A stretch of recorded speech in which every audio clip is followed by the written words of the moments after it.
My name's Jay, I do a school-based trainee and I'm at Tari Depot. So we're at Cedar Party and we're replacing a complete new pole so then we'd get better connection.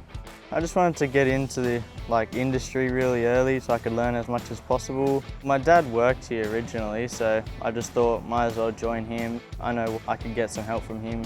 So I did the traineeship so I could also stay in Year 12 and I could experience what it's like without leaving school, so I could still talk to my friends and stuff. So it's one day at Essential Energy, one day at TAFE and the rest are at school. Basically they all help me, they all show me what I can and can't do. I go up in EWPs, I help fix all the poles, cross arms.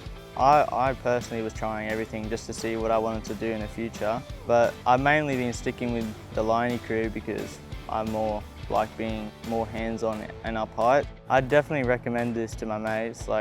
You get paid, plus you also get good experience and stuff, so it's pretty good.